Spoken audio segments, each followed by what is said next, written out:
kepada negara lain. Duit kita berarti capital outflow, keluar. Pekerjaan ada di sana, bukan di sini. Coba kita belokkan semuanya ke sini.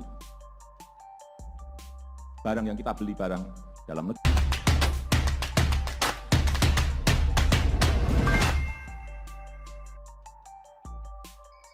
Ketika Jokowi marah, ditulis oleh Adin dari siwar.com. Indonesia merupakan negara yang besar, baik dari luas wilayah maupun jumlah penduduk.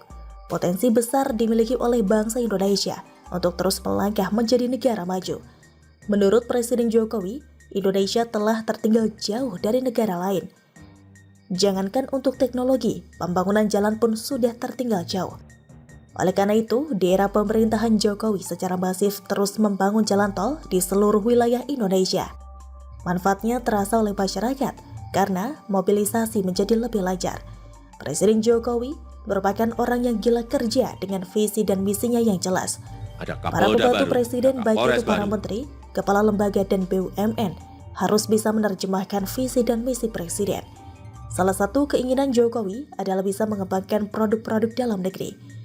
Jangan sampai menjadi budaya apapun menggunakan produk luar negeri. Jika memang barang tersebut ada di dalam negeri, harus dimanfaatkan.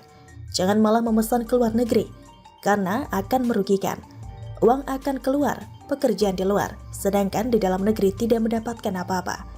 Dalam berbagai kesempatan, Presiden sering menganjurkan agar seluruh kementerian, lembaga, BUMN, dan masyarakat Indonesia terbiasa menjadi budaya menggunakan dan membeli produk-produk dari dalam negeri, supaya UMKM dalam negeri bisa berkembang maju yang pada akhirnya bisa meningkatkan kesejahteraan masyarakat. Ternyata pada kenyataannya, ada kementerian, lembaga, BUMN yang seolah tidak memperdulikan anjuran Presiden. Mereka membeli produk dari luar negeri, padahal di dalam negeri pun ada dan kualitasnya tidak kalah. Mengetahui hal ini, tentu saja Presiden sangat marah, karena arahannya diajukan oleh anak buahnya. Usahanya siang malam memajukan bangsa ini seolah tidak dihargai oleh bawahannya. Kemarahan Jokowi terlihat di acara aksi afirmasi Bangga Buatan Indonesia yang juga dihadiri oleh para Menteri Kabinet Indonesia Maju serta para gubernur di Indonesia. Acara ini diselenggarakan di Bali pada Jumat 25 Maret. Jokowi menyampaikan bahwa realisasi pengadaan barang dan jasa dari dalam negeri baru 214 triliun rupiah per hari ini. Angka ini setara dengan 14% dari total anggaran sebesar 1.481 triliun rupiah. Anggaran untuk pengadaan barang dan jasa begitu besar tahun ini. Rinciannya, anggaran pusat sebesar 526 triliun rupiah, daerah 535 triliun rupiah, dan badan usaha milik negara atau BUMN 420 triliun rupiah. Kementerian dan BUMN tidak perlu repot-repot mencari investor untuk mendongkrak pertumbuhan ekonomi dalam negeri. Ekonomi Republik Indonesia akan otomatis tumbuh jika seluruh anggaran pengadaan barang dan jasa ikut dirasakan oleh pelaku UMKM. Bila setengahnya saja dari 1.481 triliun rupiah anggaran yang ada, yaitu 700 triliunan rupiah dibelanjakan di dalam negeri, maka hasilnya luar biasa.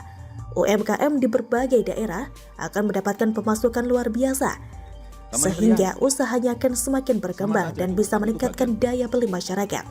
Kementerian yang melakukan impor diantaranya adalah Kementerian Kesehatan. Mereka membeli tempat tidur dan alat kesehatan dari luar negeri.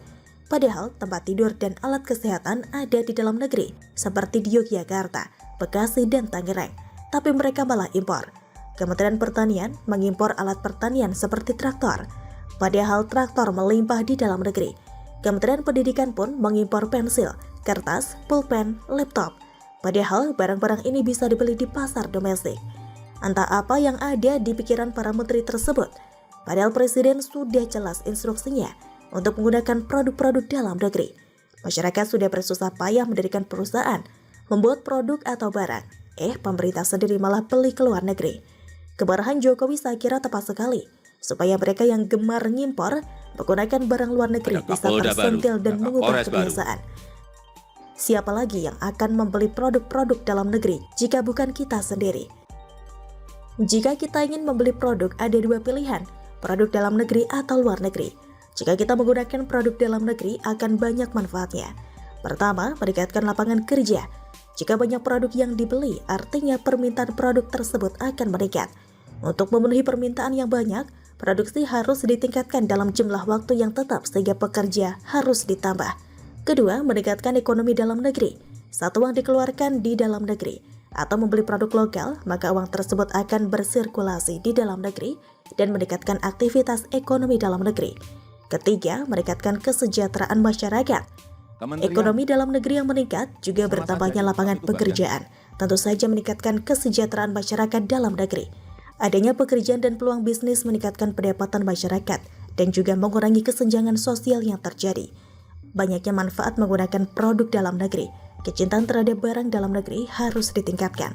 Langkah bijaksananya jika pemerintah dalam hal ini kementerian, lembaga dan BUMN memberikan contoh yang baik untuk selalu menggunakan produk-produk dalam negeri. Bagaimana menurut Anda? Itu ada, kalau dikatakan politik identitas dikaitkan ke Anies, itu orang lagi ngimpi, berimajinasi sendiri, mengkritisi imajinasinya sendiri. Karena Anies dalam konteks kebinakaan, dalam konteks ini sangat orang yang plural. Christmas Carol sudah berapa tahun berlangsung di Jakarta? 3 tahun.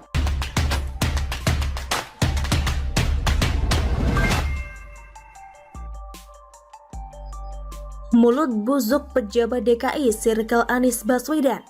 Coba lihat guys. Ditulis oleh Manuel dari sword.com. Pejabat DKI macam Gays Khalifa ini dipelihara oleh Balai Kota. Orang ini adalah pejabat dan komisaris Ancol yang begitu aktif di Twitter, menghina orang dengan sebutan dongo, tapi masih saja dipelihara oleh Anies Baswedan. Saya bingung dengan apa yang menjadi pertimbangan Anies. Apakah Gays ini sama-sama orang Arab sehingga dipertahankan, meski mulutnya busuk dan kasar? Apakah dia ini adalah jimatnya Anies, sehingga ketika Gays dibuang, Anies juga kebuang? Kenapa saya katakan hal ini? Karena begini. Pertama, Gays ini mulutnya kasar. Apa yang dipikirannya begitu tidak jelas. Menyebut orang dan warga DKI Jakarta sendiri sebagai orang dongo dan bodohnya nyundul langit. Orang ini kelihatan banget tidak punya tata krama macam Rizik Syihab. Rizik hina perempuan dengan sebutan kasar. Gays juga bikin onar di Twitter, mengatakan bahwa yang gak setuju sama dia sebagai orang dongo. Padahal kalau mau dikata, dia sendiri adalah orang yang dongo. Dongo sampai mengatakan Formula E rampung 80%. Tapi ternyata di situs resminya malah gak ada tuh info kapan pagelarannya. Sungguh memalukan memiliki orang-orang seperti ini. Gays ini bikin malu orang-orang Jakarta.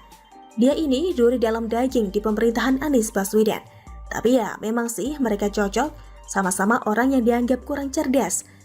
Kalau Anies dianggap double oleh dunia global, yakni dunia Google, jadi paripurna gitu. Maka gak heran kalau di dalamnya ada orang-orang seperti Gays yang dipelihara dan menjadi manusia yang paling gak guna, makan gaji yang diambil dari pajak rakyat Jakarta. Sebagai komisaris Ancol, Gays ini gak punya kapasitas sama sekali. Kerjanya hanya mengejek dan menghina orang-orang baik. Dia menghina orang-orang yang berseberangan dengan Anies.